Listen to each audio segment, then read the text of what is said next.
Be'ezrat Hashem na'aseh v'natzliach. I want to welcome you to another session of our Rosh Chodesh class.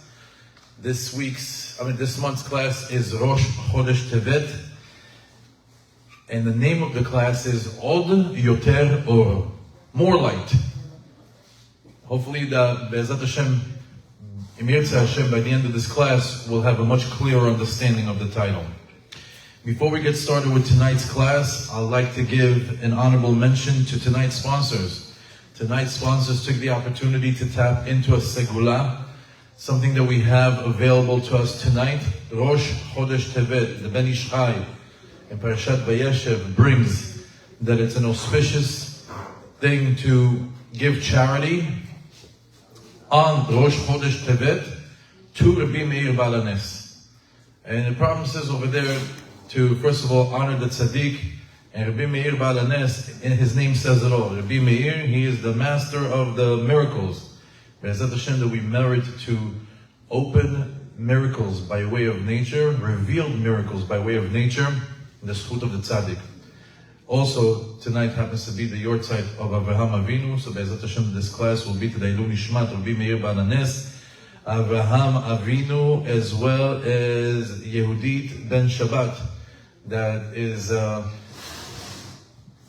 took so much time and effort to, first of all, sponsor the class. Also, all the beautiful spread that we have over there, all the meat, all the food, all the drinks, everything is in the merit of Yehudit, our gracious host. Hashem v'echota sameach ota. Be'ezrat Hashem, that Hashem bless her sons, Noam Elimelech, Asher Meir, Shammai, as well as this class will be today Ilui Nishmat of Abraham Yeshua ben Sultana, and Hashem v'echota sameach ota. Be'ezrat Hashem, that you merit to seeing revealed miracles by way of nature in the zchut of the tzaddik, in the zchut of this night. Also, we are going to make this class in honor of Ori ben Mordechai, for him to be blessed with more children. Also, good friends of our class, Dov Shmuel ben Sarah Ita, and Pesi Penina Bat Brendel, Hashem v'echotam v'sameach otam, Be'ezrat Hashem, that they also see revealed miracles by way of nature, and may Hashem bless them and their Pesi's children, Miriam Bat Pesi Penina, Aaron Ben Pesi Penina, Yehuda Ben Pesi Penina, Shlomi Ben Pesi Penina, Rachel Bat Pesi Penina, Hashem v'echotam sameach otam, health, wealth, success, bracha v'atzlacha in all that you do. This is also, we have another sponsor, Yuri Iveniki Manela. He's sponsored, but I don't have the dedications. Also, a good friend of the class, Esther Behar, who is sponsoring tonight's class in honor of her brother, Sammy Victor Behar, and also to may her brother have Ilui Nishmat, and for our good friend Hannah Hakim, who is sponsoring tonight's class in a big Kibbutz Av Va'em moment over here. It's her father's your side, Ezra Ben Garaj, and of course, a very big thank you and a very big bracha to all the people that are in attendance. Coming out every single month, learning with us. Truly grateful for you guys being here. Let's get started. Chodesh Tevet is a dark month. It's considered the lowest month of all the months of the year. I'll read to you. Chodesh Tevet hu hayarud sheben hachodashim. It's the lowest one of all the months. Shemidat hadin metucha, that the measure of strict judgment is in full effect during this month. The Zohar in Shemot, the 12th page, on the first slide, says, "Klat Yerachim dedina kashe shaya be'alma." In a regular year, there are 3 months that have strict judgment. Umayninhu, what are those 3 months? Tammuz, Av, Tevet. The month of Tammuz, the month of Av, which we already know Tammuz to be a harsh month. We already know that Av is a terrible month for the Jews. The the 17th of Tammuz to Tisha B'Av, the Ben HaMetzarim. We know about that. Tevet is a shocker. We didn't know that Tevet is part of that group. And it continues to say, Mazal Chodesh Tevet Hukdi, that the astrological sign for this month is Capricorn, which is the shape of a goat. And the Beit Tzaddik says, Gdi Haynu Seir. When you say Gdi, you could also use the word Seir. Goat has two different names that you could use for it, Gdi and Seir. But why is that important for us to know? It says, because Hashem Seir, Cherko Shel Esav Shenikra Ish Seir. These are the months that belong to Esav. And we know that Esav is called Ish Seir. And we know that we hold on Har Seir. Everything that has Seir in it is connected to Esav. This month is connected to Esav. Furthermore, it says, Tevet Yemei Hara. Da Tevet deha kedin Yemei Hara havu. It says that Yemei Chodesh Tevet nikaim Yemei Hara. That the days of Tevet are called bad days. Now, one of the reasons why it's called Yemei Hara'ah, Yemei Hester, it continues to say in Sfat Emet, Ki Yemei Tevet hem Yemei Hester. The days of the Tevet are days where things are concealed, are hidden. Shebehem mutzpenet hashchina u'betkufatam yesh koach shel din ba'olam. The Shekhinah is very much concealed during these months, very much concealed in the month of Tevet. And when these 3 months are in effect, yesh koach shel din ba'olam. The power of strict judgment is overpowering in the world.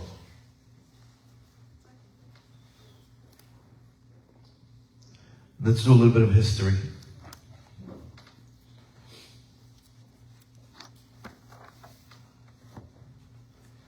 Chodesh Tevet u'Chodesh L'Tzar. Chodesh Tevet is a month of sorrow. Masechet Ta'anit brings that there are 3 Ta'aniyot, 3 different fasts that we need to practice on this month, corresponding to 3 calamities that happened on the month. Bashmini, Batshi'i, Ba'asiri. On the 8th and the 9th and the 10th of Tevet, there were 3 different calamities, and because of that, we're instructed to fast. In reality, halachically, the first 2 we don't. Only spiritual giants, spiritual greats, people of Anshe Ma'aseh take upon themselves to fast on the 8th and the 9th. We all fast on Asara B'Tevet. Now, what were the 3 calamities? The first one is that the Torah was translated by מעשה ב5 זקנים שכתבו לתלמי המלך את התורה היוונית. That's when the King Talmai requested that, some say 5, some say 70. I'm so sorry, I say 72. To translate the Torah into Greek. והיה היום קשה לישראל כיום שנעשה העגל. And the day that the Torah was translated to Greek, it was as bad as the day of the golden calf. Because the Torah couldn't really be fully translated in that language. And a lot of destruction came from that day. That happened in Tevet. The second calamity is Ezra, Sofer, Nehemiah, who were the leaders of the Jewish people at that time when they came back from the diaspora in the time of Bavel, passed away. And Tkufat HaNevi'im Histayma. The era of prophecy ended on this day.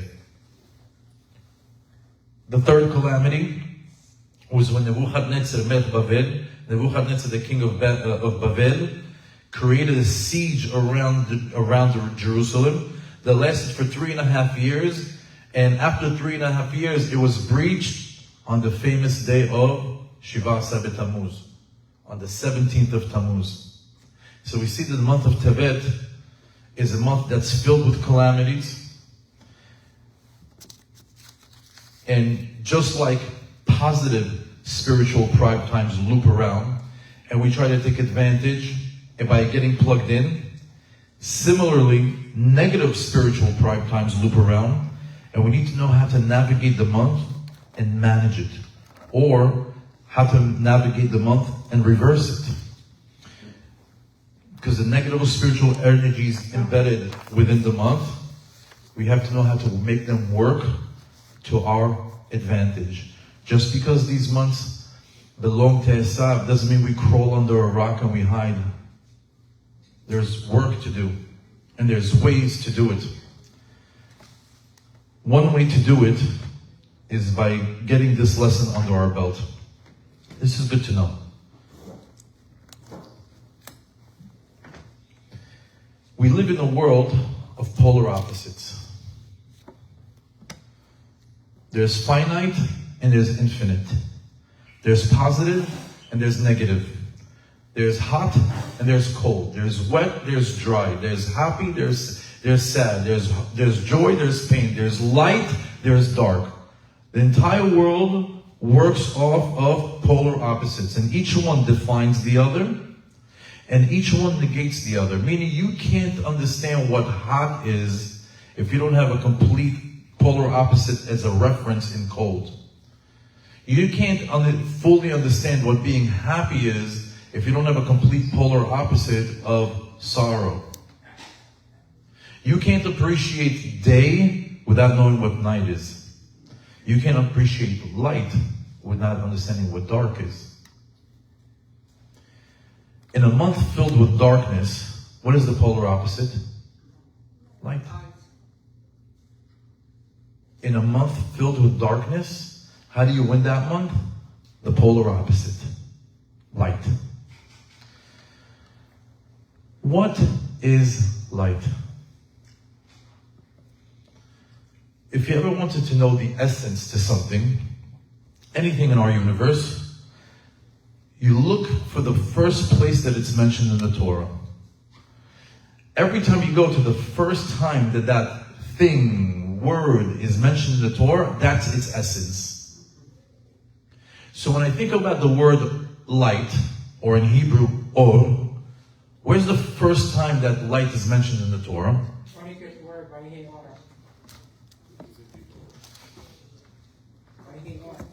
Correct. So it's in the book of Bereshit. I'm going to read the first 3 Pesukim to get us started. Bereshit bara Elokim et hashamayim v'et haaretz. Hashem created the world. First He created the heavens, then He created the earth. V'haaretz hayta tohu vavohu, v'choshech al penei tehom, v'ruach Elohim merachefet al penei hamayim.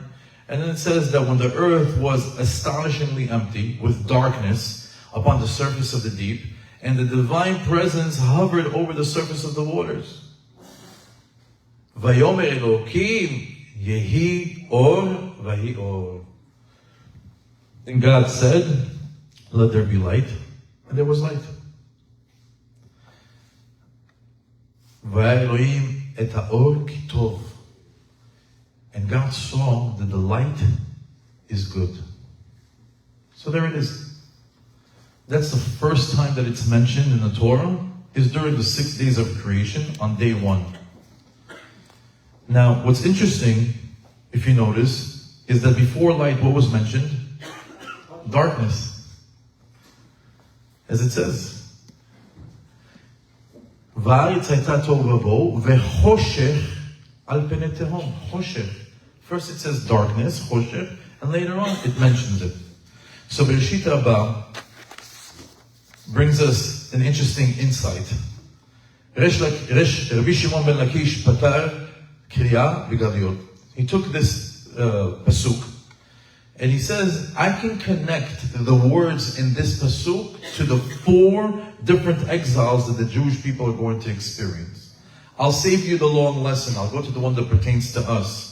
When it says Vechoshech, which exile is the word Choshech connected to? Ze Galut Yavan.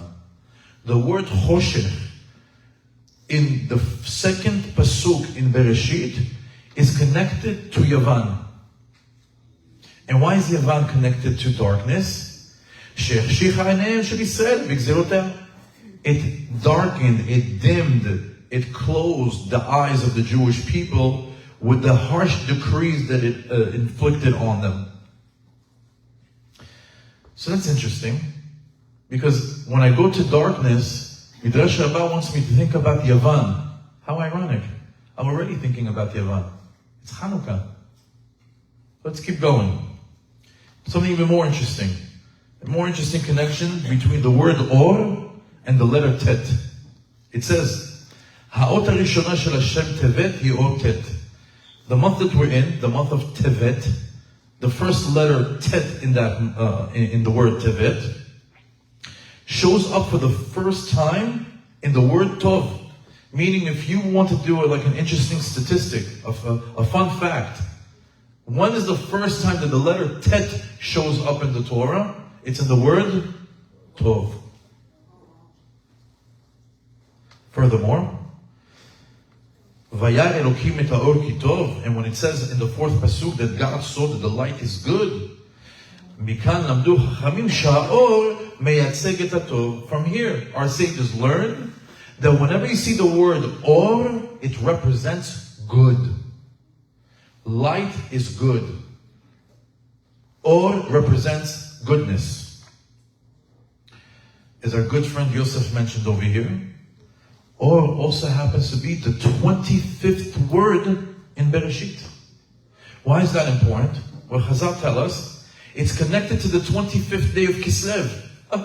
What's the 25th day of Kislev? Hanukkah. You would never think that the first three Pesukim, the first four Pesukim of the Torah have to do with Yavan and have to do with Hanukkah. But Chazal tell us, start to connect the dots. It's very interesting that the Choshech is Yavan and the 25th word is Or, which all corresponds to Hanukkah. So this is a very, very big secret that is far beyond dreidels and sufganiyot, chocolate gelt and colorful candles. There's a very big secret here. A few more interesting facts. The word Or appears in the Torah 36 times, corresponding to the 36 candles, the 36 lights of Hanukkah. What is so special about number 36? When Adam was created and placed in Gan Eden, Adam enjoyed the original source of spiritual light called Or HaGanuz. We just spoke about it. And that original source of light, this light source, existed when Hashem said, Yehi Or. So maybe up until now you had a first grade understanding that when Hashem says, Vahi Or, you thought it was actually like He turned on the light.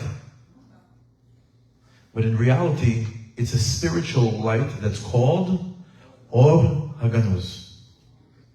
Furthermore, it was the light even before the sunlight was created on day 4. So sunlight, the light that we get from the sun, that was created on Wednesday. Or HaGanuz was created on the first day. Do not make the mistake of connecting the physical explanation of light, which is sunlight or a light bulb, to Or HaGanuz, which is spiritual light that was created on day 1.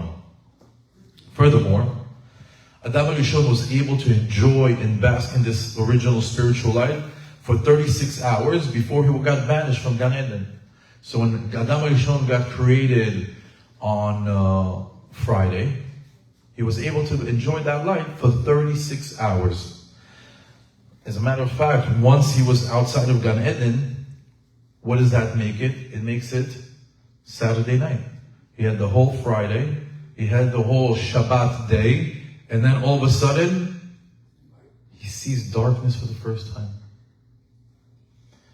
And when Adam saw darkness, he was so scared, he thought that his life was over. And on Motzei Shabbat, on Saturday night, is when Adam learned how to create fire. And that's why on Motzei Shabbat, when we do Havdalah, what do we say? Boreh Noreh Ha'esh. Why? Because that's the first time fire was created. That's the first time there was darkness in this world, and Adam HaRishon sparked a light in order to illuminate the darkness. Because he no longer was able to benefit from Or HaGanuz. Furthermore, as we said earlier in the story before the class started, that the original light enjoyed by Adam for 36 hours is saved for tzaddikim, is saved for righteous individuals, because HaKadosh Baruch Hu saw that there might be wicked individuals that will take advantage of this light in the wrong way. So he took this light and he buried it in two places. In the 36 candles of Hanukkah and in the Torah. The word Kislev, the month that we just finished, comes from the words lechasot, to cover. Kislev lechasot et lamed vav. What's lamed vav? Lamed is 30, vav is 6. Lechasot lamed vav. It's to cover the 36. What's the 36? The light of Or HaGanuz that came from the 36 hours of creation. Or HaGanuz allowed Adam to see from one end of the world to the other. He can see all the way to China. But up until today, I thought that was the only way that Or HaGanuz was used. And as a matter of fact, the story that we shared earlier proves it. He was able to see from Netivot, Israel, all the way to where? All the way to England. But this year I found something incredible. It says Or HaGanuz is another way of understanding it. When it says that Adam was able to see from one end of the world to the other side of the world, it means that he got to a state of, there's no questions. Everything is clear. There's clarity.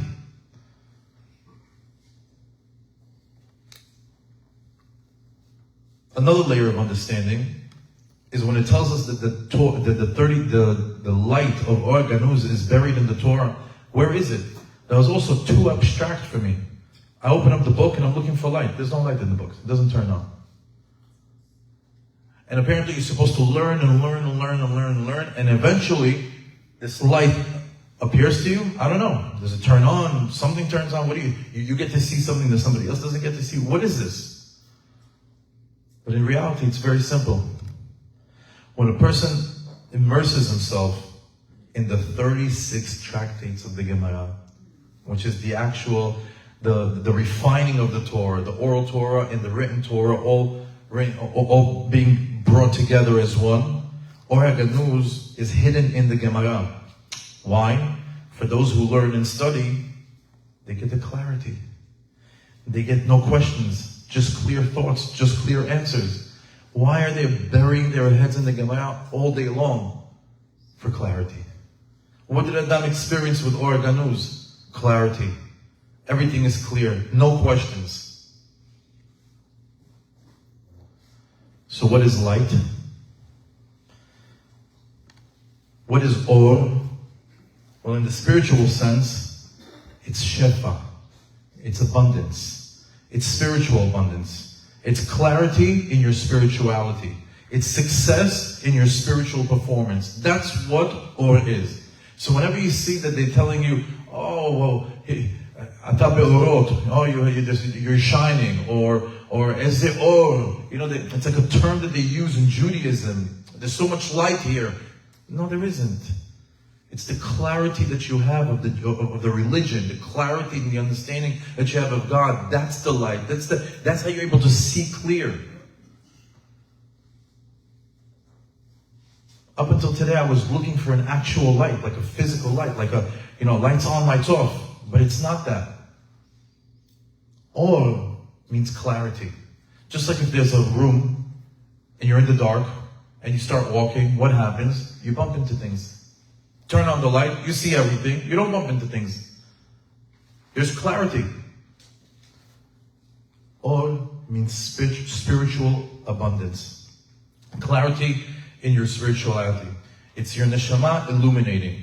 It's your neshama succeeding in its spiritual role. It's your neshama getting plugged in and drawing down Shefa at the right time and in the right way.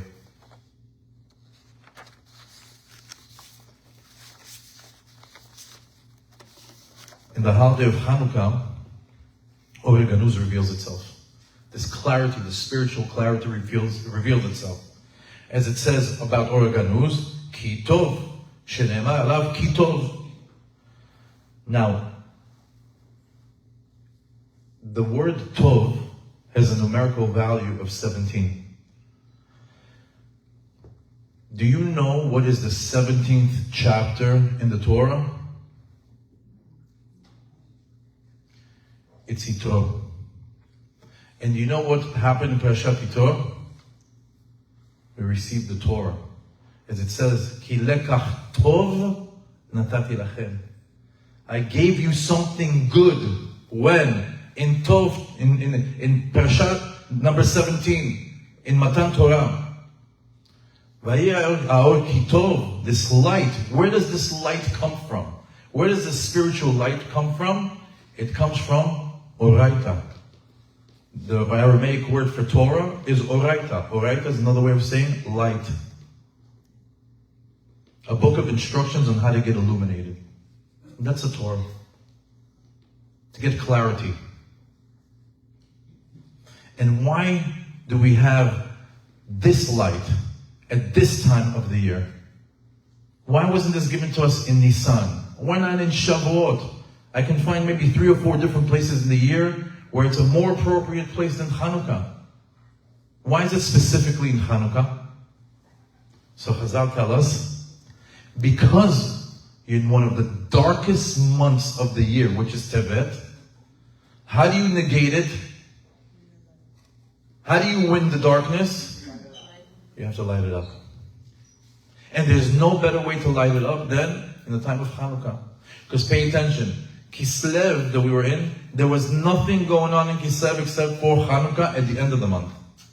And by the way, there's nothing going on in Tevet either, except for the first few days being Hanukkah as well. Hashem planted Hanukkah smack in the middle of 2 dark months, Tevet, the darkest one of all, in order to say that the light at the end of Kislev and the light in the beginning of Tevet is the light that's going to get you out of darkness. And what is light? Light is clarity. Where do you get clarity? The Torah, Oraita. I always like to say this joke. I guess I recycle it at least 50 times a year. The famous story when I went to, when I was in a New York City cab, and the guy was trying to convert me. And, he's telling me, do you read the Bible? I was like, yeah, sure, I read the Bible. He's like, you know what Bible stands for? With him, no. It says basic instructions before leaving Earth. It's an owner's manual. It's an owner's manual to the Jew. It's 613 ways on how to win life. How to draw spiritual abundance into your life. How to get Or. Or is not a light fixture. It's not a bulb. It's not an LED bulb. It's not light on, light off. It's spiritual clarity. And why is this done exactly during these months? Because Hanukkah prepares us for the challenge that we're going to get in this month. These are dark spiritual energies that are going to loop around. How are we going to win? Hanukkah is going to help us win. The Or is going to help us. So the light is going to help us win.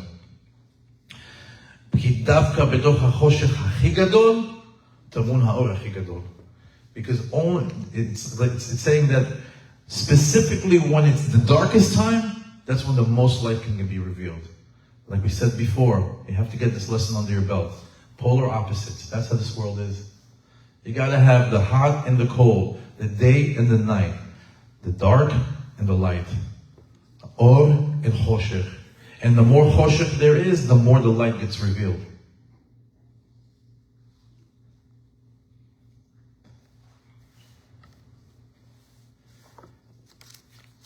I want to go back to darkness. Midrash Shabbat said it's Yavan. I want to understand darkness before I explore the light. I want to know what the enemy is before I know how to attack him.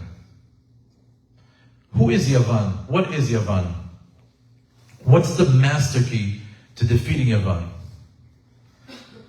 So Yavan, Pshat, simply put, the Greeks, the Greek Assyrians, they're part of the story of Hanukkah, but nevertheless, they represent something in this world. It's not just about a nation that wanted to fight us and to beat us and conquer us. They represent something in this world. Yavan represents spiritual darkness. Once again, it's one of these words that I'm not comfortable with. What is spiritual darkness? Spell it out for me. In my opinion, those are two fancy words that don't go together. What does spiritual darkness mean to me? So Yavan is a force in the world that wants to dim the Jewish light that shines bright within us. There's a light, there's an aura that is the beginning of our existence, which is the godly spark that's in us.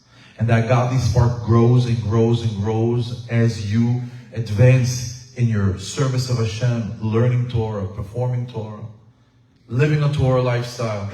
And as you have that, what happens is that you eventually start to become a big flame. There's people in this world that don't want a Jew to shine bright. They don't want a Jew to be on the path of God. They want him to be in spiritual darkness. They want him to dim that light.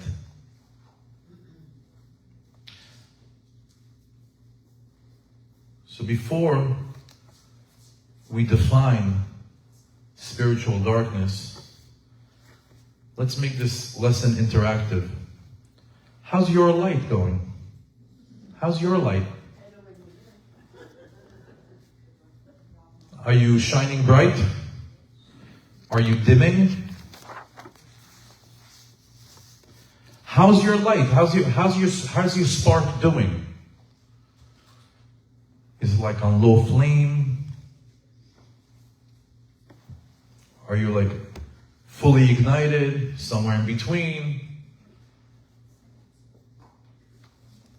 You know what's the big answer to how your light is?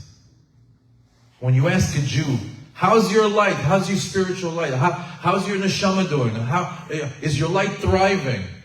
You know what they tell you when you ask them about their light? Who cares about the light? The game is on. The weekend is here. There's no time to read, no time to learn. It's only time to play. In reality, the Jew has been desensitized to the light. We are in spiritual darkness, and we've been here for quite some time. Yavan is alive and alive. It's not from a story from thousands of years ago. Yavan is here today. I'll prove it to you. Their plot to stop Shabbat, their plot to stop learning Torah, their plot to stop eating kashrut, their plot to stopping us from practicing the religion, which sounds like so grave and unfair and unjust from thousands of years ago. And how could they do that?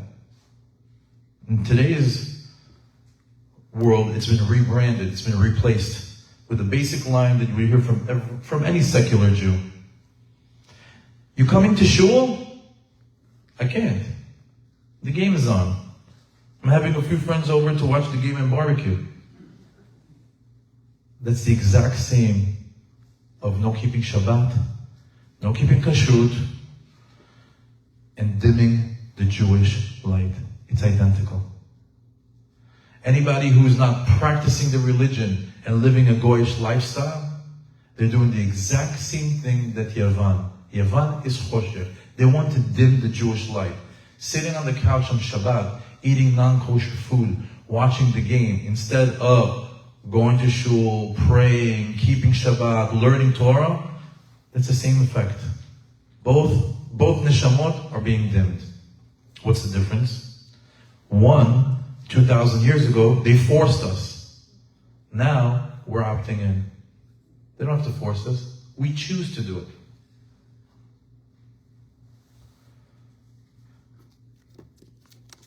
Okay, that's the secular Jew. What about the good Jew? What about the Jew that is a practicing Jew? What about the Jew that is keeping Shabbat, eating kosher, learning Torah? How come that Jew's service flatlined? How many people are just going through the motion? How many people are spiritual robots? Where is the enthusiasm, the excitement, the fervor for Avodat Hashem? Everything's half-heartedly. There's no excitement, there's no enthusiasm, there's no joie de vivre for the service of Hashem. Why? Why? What dimmed our light?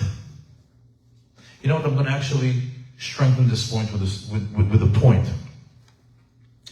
Yaakov, when he finally went to meet his brother Esav, there's a pasuk in Sefer Bereshit, the 32nd chapter, 12th verse. It says, "Hatzileni na miyad achi, miyad Esav, ki yareh anochi oto." It says, save me from Esav. I'm sorry, start from the beginning. Save me from my brother. He only has one brother. Save me from Esav. That's him. Right now, he already used one word extra. He first says, save me from my brother. We know it's Esav. He went and he added another layer. Save me from my brother, from Esav. And then he says, Ki yareh anochi oto. I'm scared from him. Now that's extra. This we need to learn. I am scared from him. Yaakov is telling us, he's my brother. He's Esav. But there's one thing that he does, that he is him. Nobody can touch him. There's one thing that defines him. Hayareh ani oto. I'm scared of his essence, of who he is. Which is what? The one mitzvah that Esav had, which is Kibud Av. I'm scared of the way he performs the Kibud Av. Rabbi Shimon ben Gamliel says that he used to serve his father to the highest level. But even he would serve his father to the utmost, but in dirty clothes. And when he would go into the street, he would change his clothes. He says he didn't reach the level of Esav, not even 1 out of 100. 1/100th of his service to his father is the service of Esav to Yaakov. The Midrash brings that the clothes that Esav used to serve his father were royal garments. King Charles, did you ever see his outfits? The leather, the velvet, the special fabrics, the tailoring. Esav had the exact same thing. And he put it on just to give Yaakov a glass of water. And then what he would do, he would change all his clothes again, royal garments again, just to hand him his slippers. And then he would go and he would change his clothing again, just to hold his hand to walk him from the tent to the field. Esav's enthusiasm and dedication to Kibud Av, nobody can touch it. You have to understand, Yaakov Avinu wasn't scared of Esav because physically he was stronger than him. Yaakov Avinu was able to push a rock that 20 men couldn't push, as if he was popping a cork. He fought with the angel of Esav and he won. He wasn't scared of him physically.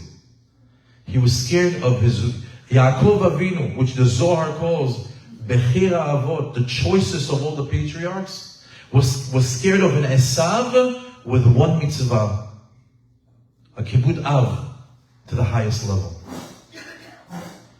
So I'll ask you again, which mitzvah do you do like Esav, Kibud Av? Do you even have one mitzvah that you're that dedicated, that excited, that enthusiastic? You wake up in the morning and you can't wait to do that mitzvah to that level. Do you have one like that? I've asked this question in a lot of places. Most people are honest with me, and most of the people will tell you, I don't. 95% of the people I know, there's 5% that they told me that they do have, and I know them, and Baruch Hashem, there's still some that are able to do it. I'm not going to say across the board, but over 90% of Jews are flatlining in their service of Hashem, that they can't do the mitzvah of Kibbut Av like Esav on all other 613. Why would that be? Why is that our reality?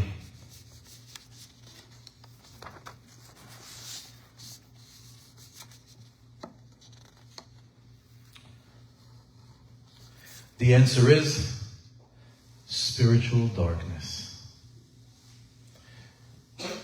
You've become desensitized in the service of Hashem.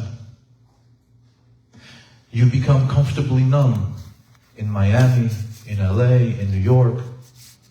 There's a million things to do that have nothing to do with religion, Torah, and God. You're busy living like a goy.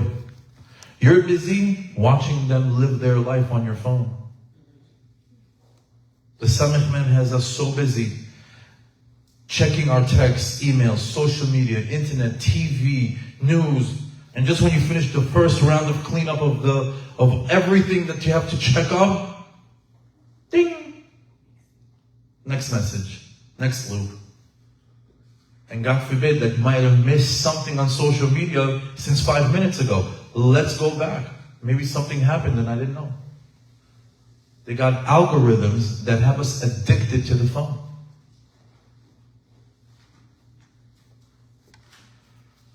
We don't have no time. We don't have any time for anything. The phone is robbing our life. 1 minute at a time, one post at a time, one reel at a time, one video at a time. The phone is robbing our lives. And we're so busy watching other people live their lives that you don't have time to live your own. You have no service for Hashem. You have no time for the service of Hashem. As a matter of fact, there's a pasuk in Shir HaShirim. There's a pasuk in Shir HaShirim that says this beautifully. Shlomo HaMelech, the smartest man to ever live, says, Al tir'uni shani shechachoret. Don't look at me because I've become tan, I've become black, my skin color changed. Shezafatni hashamesh. It's the sun. I've been out in the sun, and the sun has tanned my skin, so I'm unrecognizable. Bnei imi nacharubi. The sons of my mother were angry at me. Samuni no terate keramim. They put me watching the vineyards. Karmi sheli lo notarti. And I can't watch my own vineyard. Shlomo HaMelech, the smartest man to ever live, is talking to us right now. And he says, Al tir'uni shani shechachor. Don't look at me that I'm black. Shezafatni Hashem is the sun changed my complexion. In other words, don't look at me differently because I changed. They say that the Jewish people are like the moon and the Gentiles are like the sun. And when you're around the sun too much, it tans you. It changes you. To the point that you might be unrecognizable. Shlomo HaMelech saying, Shir HaShirim, don't look at me because being around Gentiles changed me and I'm recognizable. They put me, Samuni no terate keramim, they put me guarding their vineyards. They put me in the top of all their businesses. They are making all the Jews run all the banks, all the movie studios, go to any high position in the corporate world and beyond. There's a Goldberg, there's a Levy, there's a Cohen. Samuni no terate keramim. They got me busy watching their businesses. They got me busy living their life. They got me busy making them successful. Karmi sheli My vineyard. What's my vineyard? That's my Torah. The Shachrit, Mincha, Arvit. No time, I'm busy. I'm a CEO of this company and that company. What about Torah class? No time. I work from bumper to bumper, from 8 in the morning to 8 o'clock at night, sometimes till 10 o'clock at night. There's no time to learn. So busy watching their vineyards that you can't take care of yours. You become unrecognizable.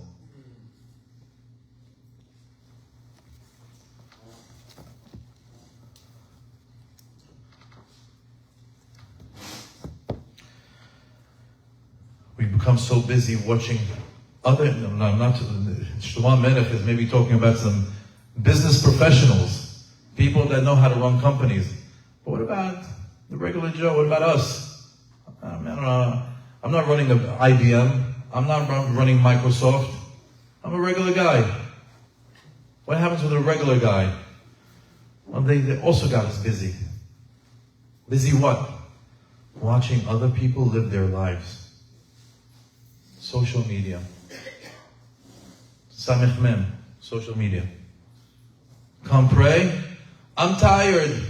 Come learn, I'm busy. Come for Shabbat, I'll come just for JFK. What's JFK? Just for Kiddush. They come to the kitchen, they have some schnapps, a little bit of chamin, and they go home. What about the tefillah? What about the tefillah? Entire Judaism has been reduced to a drink of schnapps and chill into the kitchen. You're becoming just culturally Jewish. You're not a practicing Jew anymore. You know what they tell you? I like the holidays, I like the themes, I like the customs, but not the whole experience. It's too much. Many Jews are living their lives through a Goyish, Jewish identity. Jewish light, all the culture, half the calories. All the culture with no spiritual connection. We become desensitized. Years and years and years and years and years around Gentile societies has got us to the point where our service of Hashem is lifeless. That even the religious are just phoning in their service. They're checking in and checking out to the shul. Everything that they're doing is because they have to. That's for the religious. And the non-religious, they don't even want to hear it. They're too busy living the life of writer like a goy. They have no idea that it's the worst mistake that they can make for their neshama. I want to use another example, just to explain to you how desensitized we've become. I'll use I'll go off topic. Back in the days, a scary movie, like in the 70s and 80s, was a guy with a leather mask, and he'd run with a knife, and he'd just yell and scream, ah! And people would be so scared from the guy in the mask and the knife. As time went on, the guy in the mask no longer had a knife, he had a chainsaw. And as time passed, it was no longer a chainsaw. Things needed to get scarier and gorier. And years passed and decades passed, and we've literally got to the point where this genre of movies right now, they've calculated that there's at least 200 to 300 different ways of murders in each horror movie that is being watched as a form of entertainment. How is it possible that somebody digs into their pocket, pays $20 at a movie theater to watch 300 different ways of people getting murdered for entertainment? They got desensitized. Similarly, in Judaism, years and years and years in the diaspora, many being around a lot of different cultures, after 2,000 years, it's produced a lifeless service of HaKadosh Baruch Hu, and a huge percentage of the Jewish nation, secular. The harsh statistic that we don't like to repeat. 80% are secular, 20% are religious, Shomer Shabbat, Kashrut, Chosrei B'Tshuva, Baalei Tshuva, whatever you want to call it. I always say after October 7th, maybe an uptick to 30% maybe. But nevertheless, if your kid brings you home a test that says, I got 30, you're failing. We're failing. There's more secular Jews than religious Jews. There's more Jews off the derech than on the derech. There's more Jews going against the way of God than the way of God. Because of spiritual darkness. We've gone desensitized to the ways of Hashem.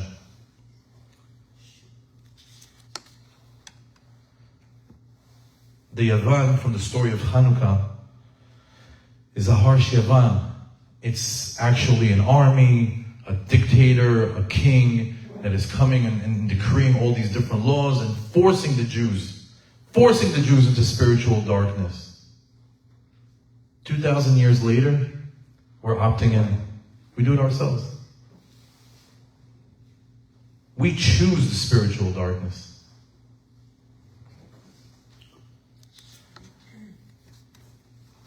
No coercion. Nobody's forcing us. It's all out of free will.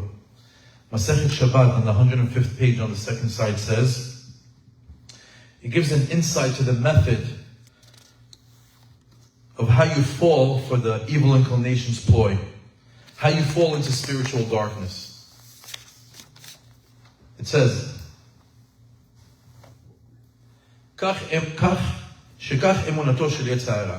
this is the way of the evil inclination. This is the way of the devil.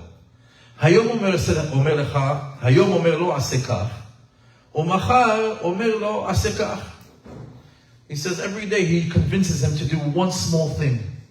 Just do this, it's nothing, don't worry. And the next day he tells him, just do this, it's nothing, don't worry, nobody's watching, nobody's looking, who cares?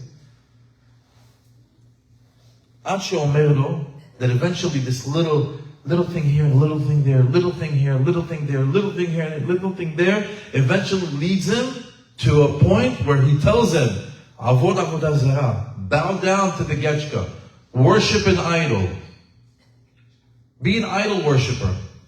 And the person does that, leaves God and bows down to an idol. That was the tactic of Yavan.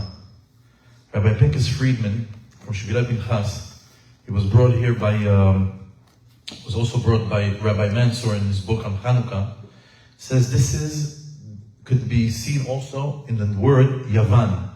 You know how you spell the word Yavan? It's very simple. It's a straight line. It's a small straight line, baby straight line, then a medium-sized straight line, and then a very long straight line. That's how you spell Yavan. Yud, Vav, Nun. And says that the Greek strategy was to pull the Jews down slowly, one step at a time. Just like Yavan, one step at a time, they pulled them down. As a matter of fact, their strategy was to begin with the Yud, to leading the Jews for minor infractions, and then they proceeded to the Vav, and then to the Nun, pulling them all the way down until all the Jewish people were mityavnim, except for one family. The entire light of the Jewish people dimmed to one tiny flame of one tiny family. Could you imagine? Can you imagine the spiritual darkness of the story of Hanukkah? But this method of Yavan, that little by little, the evil inclination, the Yetzirah, the devil tells you, just turn on light. It's a big deal. They didn't have lights in the desert. That's not the light that the Torah talks about. Use an iPhone. It's not plugged into the wall. It's a battery. It's an LED screen. It's just a phone. Use the phone on Shabbat. Little by little, you convince yourself. Oh, 6 hours? 6 hours I gotta wait for that ice cream? And what if I do 5.5 hours, it's not good? And the next time, 4.5 is not good? Oh, I heard somewhere in Amsterdam they do 3 hours. I think I have relatives in Amsterdam. And little by little, it talks you out of doing the right thing. Until eventually, there's nothing left. You've compromised everything. You're wheeling and dealing so much that there's nothing left of your Judaism. So if this is an epiphany for you, that Yavan is today and not thousands of years ago, have no fear. Because even in this spiritual darkness, we know how to get out of this spiritual darkness. As the famous saying goes, "Ktsat or doche harbe choshech." A little bit of light pushes away a lot of darkness. This year I also had a huge insight into this. Because again, it's that or, that word or kept tripping me up. I always felt like, what is or? I couldn't understand it, but I understand. Or is Torah. It's spiritual clarity. A little bit of spiritual clarity pushes away a lot of spiritual darkness. But this Shabbat, I understood this in a completely different way. You guys have an urn for hot water for Shabbat? You do? Okay. You know how it has that little light? Sometimes it's red, sometimes it's green, right? So this Shabbat, I'm walking through my kitchen and the lights are off. But I see everything. I was like, how do I get to see it? The lights are off. And then I look at the urn and then there's a small little green LED. That was like shining from like 15 feet away. And I get to see the toys on the floor, the mess on the couch. I see the Chanukiah. I was like, wow, from that little LED, I can see all that.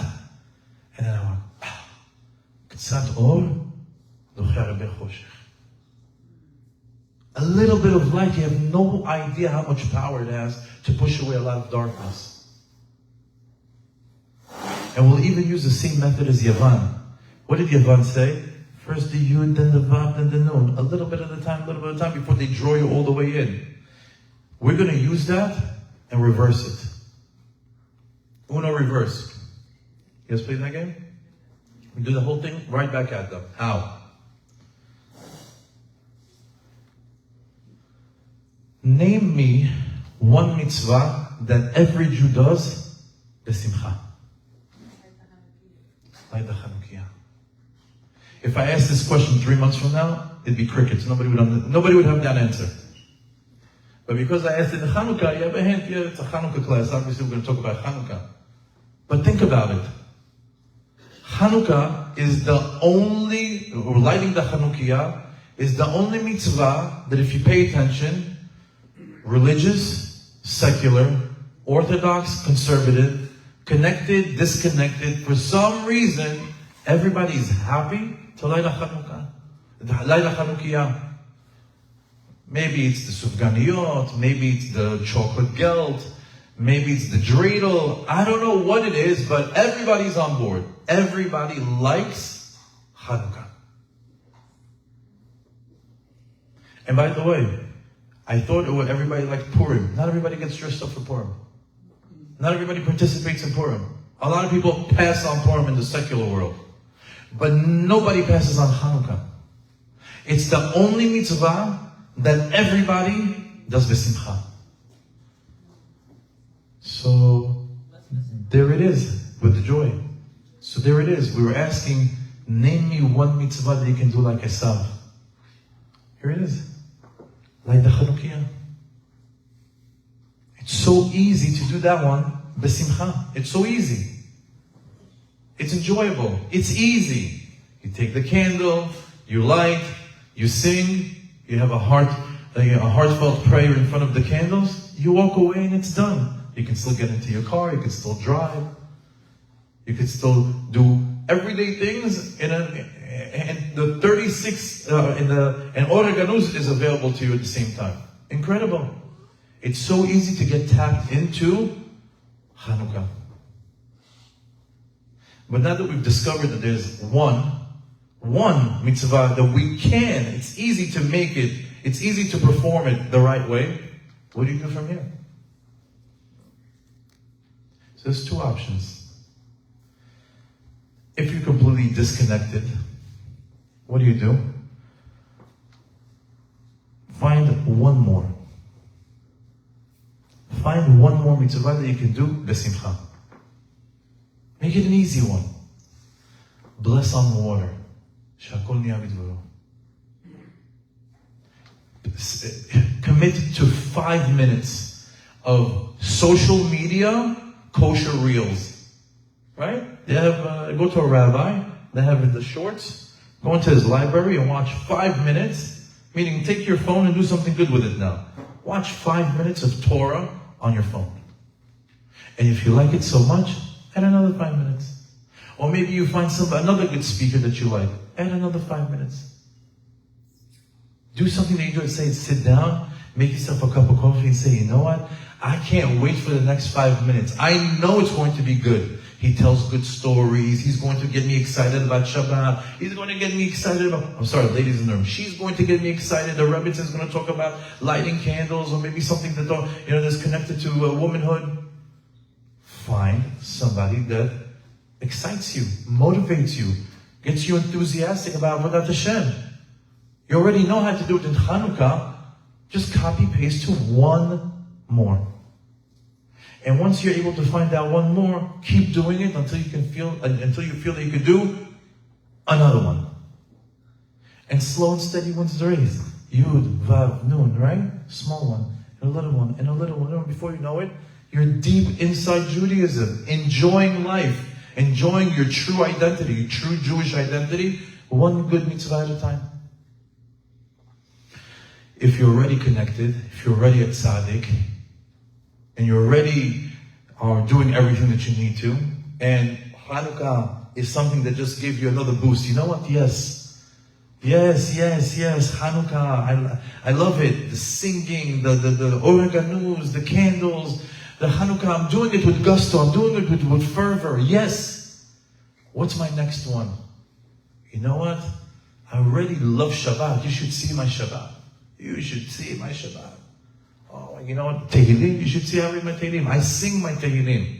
Great. You know, if you're that guy and you already have it down packed, if you're already lit, ignite others. Find somebody else. Find somebody else who's starting to dim. Find somebody else who's in spiritual darkness. Turn on the light for them.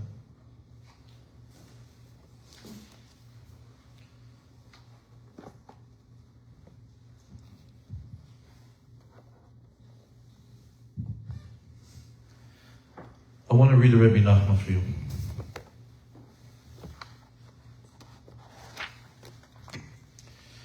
Because when you start to find your simcha in the service of Hashem, it pushes away a lot of darkness in your life, and it also pushes a lot of darkness in the world. And you know there's a lot of darkness in the world right now. So what we're about to learn is something that taps you in to be part of the change in this world. In the past few years, the world has gone through a decline.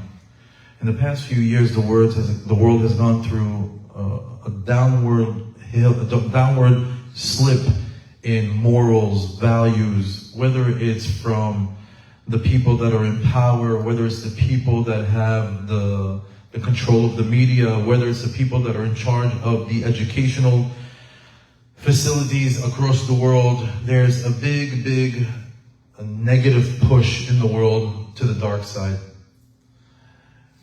And as a bonus, there's a rise of anti-Semitism. Along with all that degeneration of the world, there's a side serving of anti-Semitism. And for us, that's spiritual darkness. For us to be in a world that every corner of the planet has a person that has a negative view of a Jew, and we in turn want to do what? Be like them, is pathetic.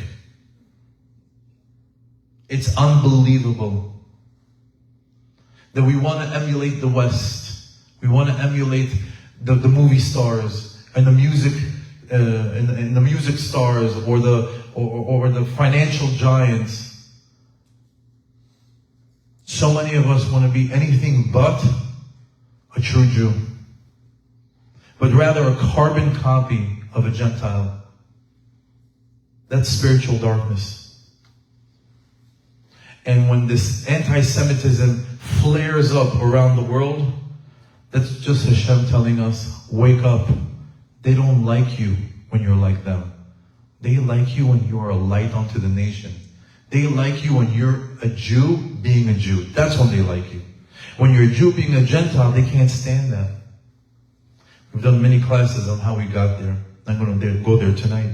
But I do want to read Rabbi Nachman. It says,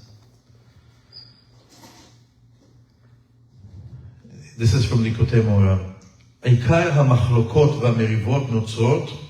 He says, the source of all conflicts and fights are created from החושך והבלבול שבעולם, the spiritual darkness and the confusion that's in the world.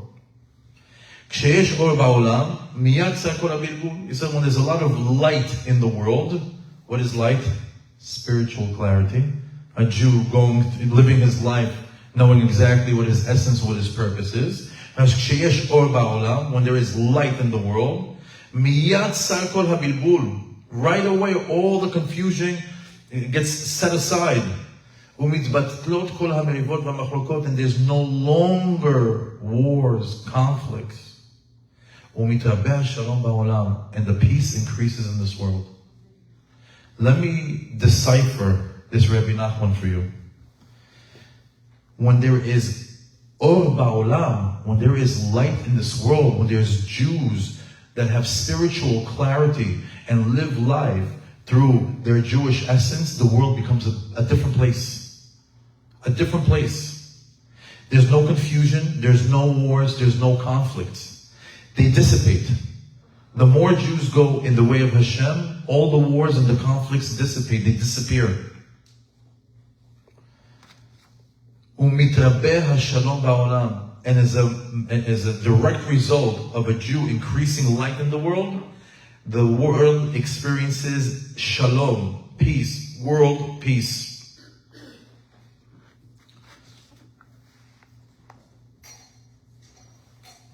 Rabbi Nachman also lets us in on what is the definition of or, light. והאור שסגולתו להמשיך שלום בעולם, and the light that is auspicious to draw peace into the world, זהו אורה של התורה הקדושה. That's the light that comes from the Holy Torah. There it is. There it is. Now you understand what is darkness, spiritual darkness, fancy words for a Jew not going in the ways of Hashem. And then you finally get to understand what it means. Oh, light, there's so much light. There's so much spiritual clarity in the world when the Jew is going in the way of Hashem. And what is the bonus that we get? No wars, no conflicts, peace in this world. So when you look around this world right now, with everything that is happening, with the anti-Semitism, with all the wars, with all the tension, with all the lies, with all the deceit, with all the morals literally going down the drain, going down the toilet, I would say, pardon me, for the makom, is a direct result for not enough Jews being in the ways of Hashem. Period. Continues to say,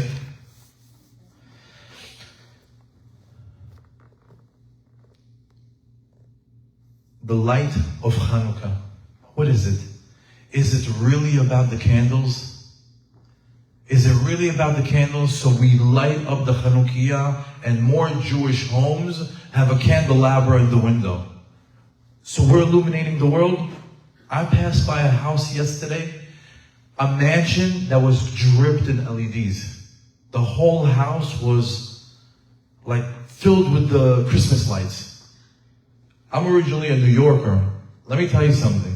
When you go to New York around December time, people used to drive around neighborhoods just to see what people did to their house. They go all out. When it comes to light, of course they're going to try to outdo us. We got a little Chanukiah in the window. One night, one candle. One night, two candles. At most, 8 candles.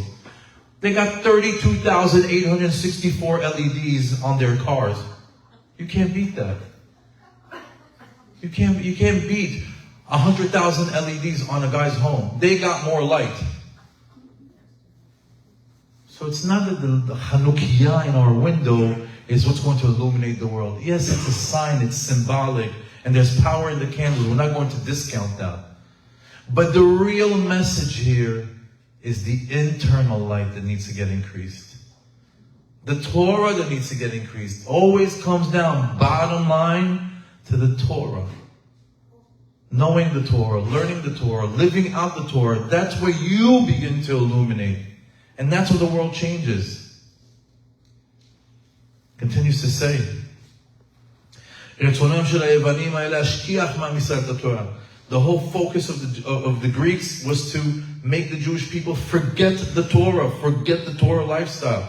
As it says in Al Nisim, we say it every day,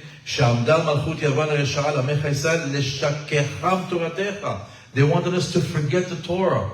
They didn't tell us, turn off your Chanukiah. They didn't tell us, turn off the light. They didn't tell us, turn off Shabbat candles. Well, actually, they did. But in reality, they wanted us to forget the Jewish lifestyle, to dim the Torah in our lives.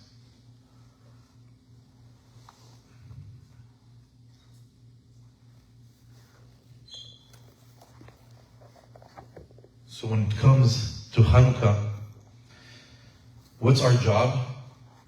To illuminate the world. How? With Torah. It's actually interesting. If I ask you, what is the Jewish symbol? Meaning, give me a symbol that represents the Jewish people in the world. What would it be? The what? Magen David? Okay, that's a good one. What's another one? The menorah. The menorah represents the Jew. You know, there is the menorah. I don't know if you've seen in some shuls they have it like in poster size. Some shuls, some sidurim have it, where you have the menorah in a shape. And I'm sorry, it's the shape of the menorah, but it's not drawn out, but rather it's got the letters in it. Have you ever seen it? Like one of these? Huh? There it is. A menorah made from letters. Do you know what it says over there? If this is the symbol of the Jewish people, let's see what it says on the menorah. Maybe we can get another insight to what our purpose in life is. It says the Natzach Be'inot Mizmor. It's a verse from Tehillim that actually has over there no mention of the Jewish people. Rather, it mentions the Gentiles. Watch. למנצח בניון זמושים, אלוקים יחוננו ואחינו, יאיר פניו מתנצל, לדעת בארץ דרכך, בכל גויים ישועתך.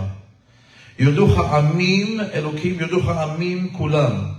ישמחו בנינו לאומים, כי תשפוט עמים מישור, ולאומים בארץ נחם סלע. יודוך עמים, אלוהים יודוך עמים כולם.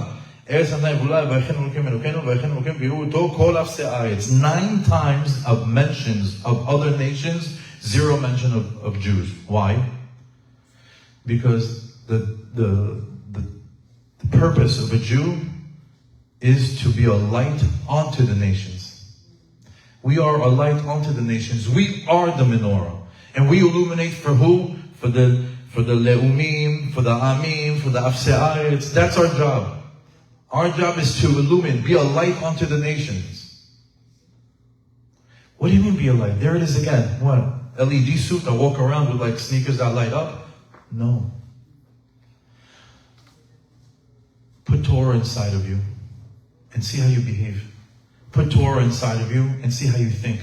Put Torah inside of you and look how you'll speak. You'll stand out. You'll stand out so much that they say, wow, look at that. Look at that man. Look at that lady. They are special. They are God's children. Look at the way they carry themselves. Look at the way they talk. Look at the way they interact with the world. When's the last time you saw somebody so wowed by a Jew? When's the last time they put an article out in the paper? Mr. Cohen did something phenomenal. Mr. Levy did such and such. When's the last time we literally lived out to be a light unto the nations? The truth is we do a lot. I'm just driving a point. But we do a lot. I can tell you 100 stories right now of how we shine. What we're trying to do over here is just to go to the extreme left and say that we could be better. We could be a light unto the nations. And that's what this whole holiday is about. That's what this whole concept of Or is about. K'tzat Or docher harbe choshech. We're 14 million out of 9 billion. That's the little bit of light. We're less than 0.5% of the world's population. It's the little bit of light that the world needs to push away all the darkness of the 9 billion off the derech.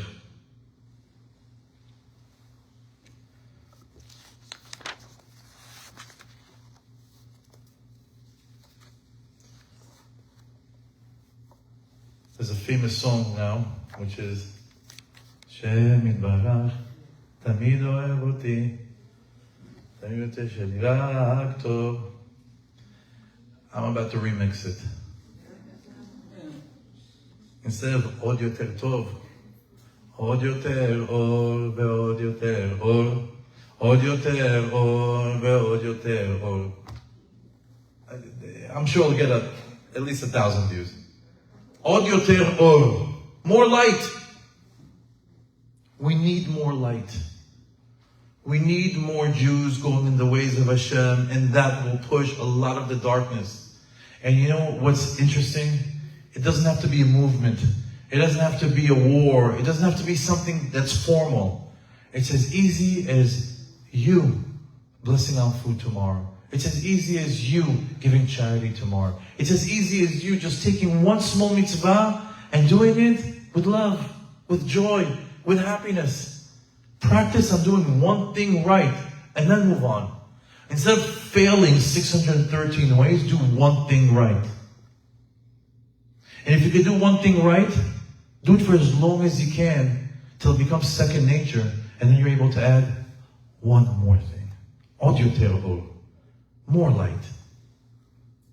And that's how everything goes away. That's how all the anti-Semitism goes away. That's how the war stops. That's how all this drama around the world becomes, the world becomes a beautiful place to live in, where we're able to achieve inner peace, peace within your home, peace in the community, peace in Israel, peace in the world. How? With me. With me. When I have one mitzvah that I do with joy. Yaakov was scared of an Esav that had a kibud of mitzvah. Yaakov. I'm sure if you show up to the Shamayim with one mitzvah doing the right way, they'll tell you Chazak Baruch. They won't turn you away. Showing up to the Shamayim with one mitzvah the right way is better than 613 halfway. And it's a start. It's the Yud. Because right after you get to that level where you're doing the mitzvah the right way, mitzvah goreret mitzvah. Another mitzvah is going to pull another mitzvah into your life, because there's no way you're going to leave that mitzvah alone. All of a sudden you find the beauty in the religion, the beauty in the Torah, the beauty in Hashem, the connection that you have with God, and you say, one more. Od Yoter Or. The world changes because of you. You changed it.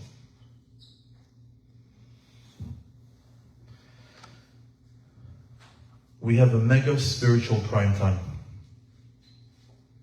We started the class saying it's the darkest month of the year. We're going to end saying we have a mega spiritual prime time. Right now, it's Rosh Chodesh and Chanukah. That's Or ve'od Yoter Or. And tomorrow, the big one. Zot Chanukah. The biggest day of the entire Chanukah holiday. So much, we could give an entire class just about Zot Chanukah, but I can tell you, anybody who needs children, anybody who needs parnasa, anyone who needs to his sins be forgiven, anybody who needs a Yeshua, any salvation, this is the time. This is the time where I can tell you, tomorrow, clear your schedule, lock up that phone, sit in front of those candles, and sit there and talk to God till the candles go out. Of course. For everything, every single salvation that a person needs is an all-inclusive on that day. We had We had Zorat Tzedakot, Matzmiach Yeshua, Borei Ford. It was every single day. It had what? You know, we had a special intention for each day. On Zot Chanukah, it's everything. It's a big day with many Yeshua. I have my own Zot Chanukah story. I have a few friends of mine of a Zot Chanukah story that were going through tremendous hardships and things turned around from them. I'm letting you know, take advantage of Zot Chanukah. That's tomorrow night. Put extra oil and sit in front of that Chanukiah, and when you run out of words, just stare at the light. It's good for the neshama, it's good for your eyes, it's good for your soul. What are you going to do? Go to your phone? What do you need to feed people? Make the food ready, feed yourself. What do you have to do? Clear up your schedule for tomorrow. And above and beyond that, find a way to light that last candle of Hanukkah with a smile, with joy and happiness. So you can say, Esav, Kibud Av, you have nothing on me. Look how I do my Zot Hanukkah candle. And use that as a springboard to the new you, to a better you, to just one more mitzvah with joy and happiness and gusto. You know, the whole service of Hashem is hinged on us serving Hashem b'simcha. As it says in Parashat Kitavo, Tachat Shelo Avadat Hashem b'rov simcha b'tuv lev. The whole service of Hashem is hinged on us doing it out of joy and happiness.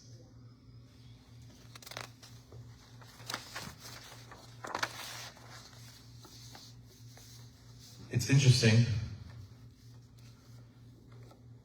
because we started the night saying that it was in honor of Rabbi Meir Baal HaNes.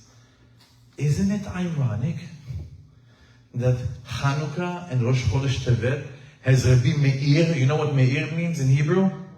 Illuminate.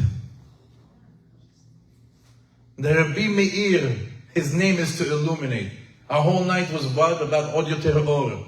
Baal HaNes, what was the Nes? The miracle of the candles in this. And by the way, you know, that's another thing. Give charity tomorrow in honor of Rabbi Meir Baal HaNes.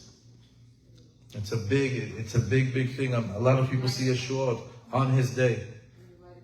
And you light a candle, and you light a candle for Avraham Avinu. As a matter of fact, you'd be surprised how much help Hashem is giving us on this month to be successful. Besides Rabbi Meir Baal HaNes and Avraham Avinu on the first day of the month, look at these spiritual giants that we can light a candle to throughout the month to help us in the dark journey of Tevet, to help us bring more light into the darkness. On the 10th of Tevet, Rabbi Natan Mibreslev, his Yurtzeit. On the 17th of Tevet, Hamagid Miduvna, Rabbi Yaakov Kranch. On the 20th of Tevet, Rambam, Rabbi Moshe ben Maimon.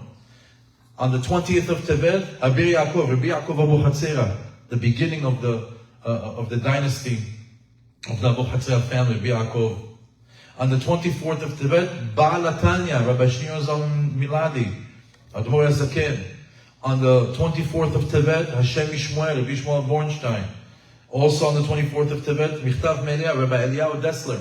Anybody who knows the books of Michtav Me'Eliyahu, great rabbi of just maybe the last 100 years. On the 27th of Tevet, Rabbi Shimshon Raphael Hirsch, Harashar, and on the last one, on the 29th of Tevet, the Kabbalist, Rabbi Yitzchak Kaduri. I mean, this is a dream team of rabbis that have been included in the month of Tevet in order for us to be able to light candles and say, Rabbi, help me. Rabbi, help me bring the light into the darkness. Rabbi, help me bring the light into me. And if you ever feel that it gets too difficult, you know what? I'll give you a super good tip. There's one song that gets everybody hyped. There's one song that gets everybody happy. I can't believe the success of this song.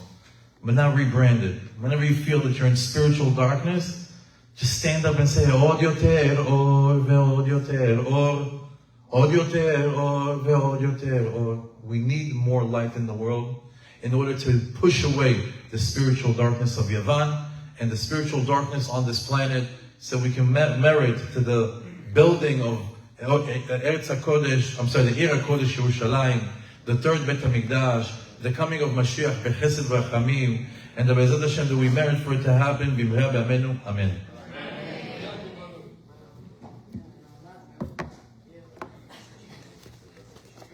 Very good.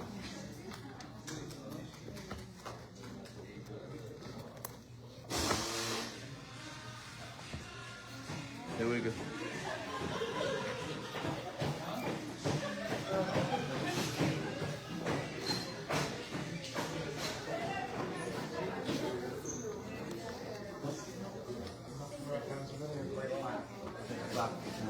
I won't turn you on.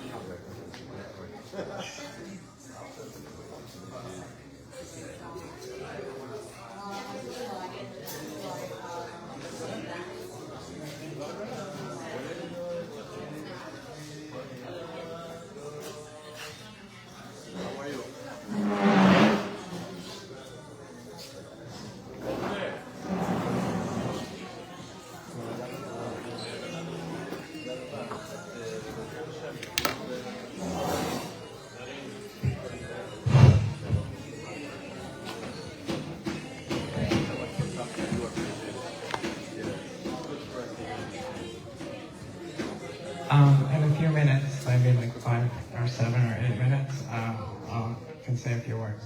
So if anyone wants to stay. Okay. Thank you so much. You have a great rest of the night.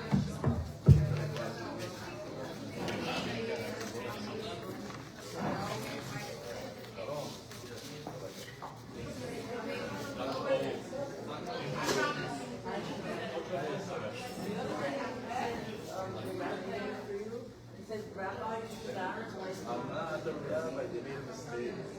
I told them that they Yeah, I did. You know what I suspected is many months ago somebody asked you and it was that you are a rabbi, you're just making believe you're a regular guy, and that's the truth. Right?